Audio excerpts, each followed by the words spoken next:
But Dr. Olusegun, I'm only in my 20s and I was just told I have low testosterone as a male. What does this mean? Hi everyone, welcome back to the channel. I want to talk today about our younger men that are having low testosterone levels in their blood work. And what does this mean and what can be done about it? So, before we go too far into the video, if you've not yet subscribed, do that right now. I'm gonna wait for you. Yeah, just click that button. Okay, thank you. So, low testosterone in young men. What do I mean by young men? Well, young is relative, right? So, I used to think 40 was old until I turned 40, and then I was like, oh, okay, no. 40 ain't old no more. Alright, anyways, but on a more serious note, when I say young man, I'm thinking someone that's not hit the midlife crisis yet, okay, anywhere before that.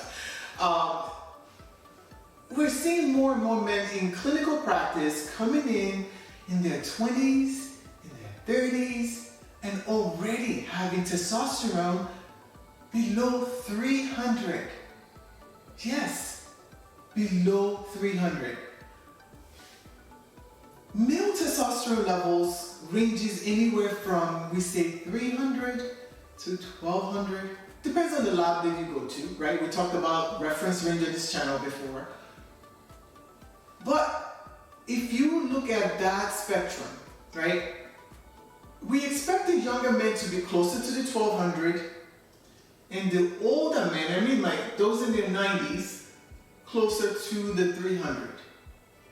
And then somewhere in between is where we expect everyone else. Because what happens with testosterone is that you hit the highest that you're gonna have during puberty, for men anyway, right? And it starts to decline after a certain age. And we usually see that somewhere around late 30s, 40s, we start to see that decline at a certain percentage per year. And that's normal that as we're aging, that our testosterone level drops, but the rate of drop is also very important. I don't expect a 25-year-old that's just hit puberty not too long ago to already be all the way down here, right? So seeing a 300 in a 20-something-year-old, 30-something-year-old is very abnormal. But we're seeing that more and more. And we have to talk about some of the things that actually causes that to happen, right? So one of the most important things that we see is the diet, okay?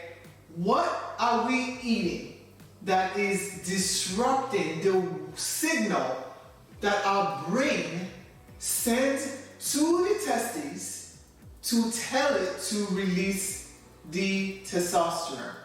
So I spoke about this in the earlier videos that I made where I described what hormones are, explaining that there are certain chemical messengers, FSH, LH, and a few others. There's also prolactin, there's a few more, that the brain releases to tell our body to make certain hormones. So in the case of a young man, we're thinking that FSH and LH, follicle stimulating hormone and luteinizing hormone, have been released by the brain to stimulate your testes to make testosterone. And you are going to be making certain amount per day to keep up with the daily function that you have. Like there's some things you got to knock out today, you got to get done. Your body should be releasing so much testosterone for that day. And if you are not getting that signal from the brain, that FSH and LH is not triggering your testes to produce this hormone, there might be something that you are doing in your diet that is disrupting that, okay? So one of the biggest things that we found is the hormones that are being injected into our red meat. So a lot of us are kind of gotten wise to this. We're now reading labels. We're looking for, hormone-free red meat products, grass-fed products, and different things. Because we now have data that shows that those hormones that are injected into those animals to try to beef them up, are also being transferred to us through our diet as we're eating those foods. So when we're ingesting hormones that are being given to the animals that we are consuming, well, that is now sending the wrong signal to your brain, telling your brain that you already have enough hormones floating in the bloodstream. So we've disrupted that natural feedback, right? We talked about that in the previous video. If you haven't watched it, go watch it, okay? That natural feedback that you're supposed to be having to let your body know, to let your brain know when to stimulate your testes, when to stop stimulating your testes, right? We've disrupted that with the ingestion of the meats that contain the synthetic hormones that is now messing things up. So when I see an abnormality like this in the lab work, my first conversation with my patient is, your diet is too high in red meat, and the wrong kind. You are eating burgers from local joints and not knowing what type of quality meat they're giving you. So I'm not saying I'm against eating red meat. I put a lot of patients on the paleo type of eating plan or anti-inflammatory type of eating plan, and I do encourage them to eat red meat. But we are very, very specific that they are looking for grass-fed, good quality red meat so that they're not ingesting hormones that are disrupting their body's normal process of making their own natural testosterone. So this is the number one thing that I find, okay? The second thing that we find is that just eating too much calories, like literally, like you're just consuming too much carbs, too much sugars. You're eating 4,000 or 5,000 calories a day, right? What is that doing? Well, all that excess fat forms around your belly, okay? So you start to grow in your belly fat, or what we call visceral fat. And visceral fat is metabolically active. I've mentioned that in other videos. It's metabolically active, which means that it's secreting hormones of its own that has nothing to do with the natural one that your body should be making. We call this cytokines. Those are chemicals that are being released that behave like hormones that are disrupting the way your organs work. It's disrupting the way your liver works. It's disrupting the way your testes work.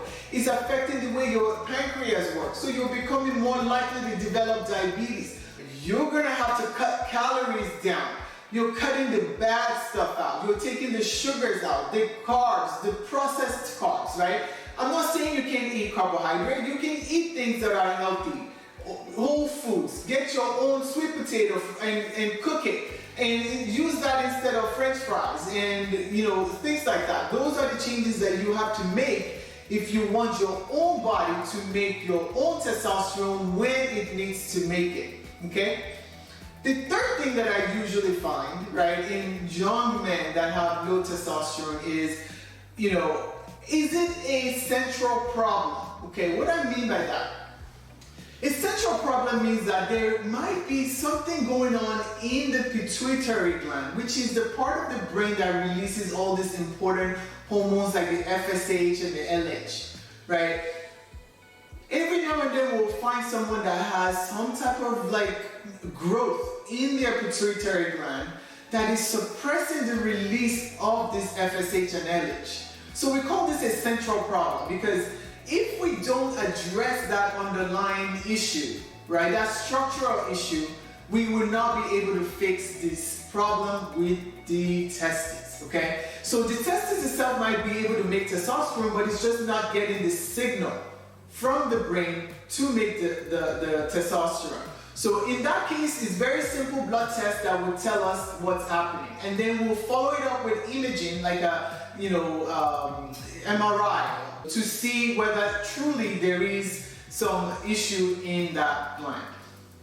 So the last thing I will sometimes see is just not having the right nutritional supplements. So nutritional supplements. So what kind of supplements should I be on if I want to optimize my testosterone production? Well, the first thing is I find a lot of patients are deficient in just simple things like vitamin D. We check that in the blood work when we get your hormone panels. We find that some patients are deficient in zinc, which is also very important for your body to be able to make testosterone.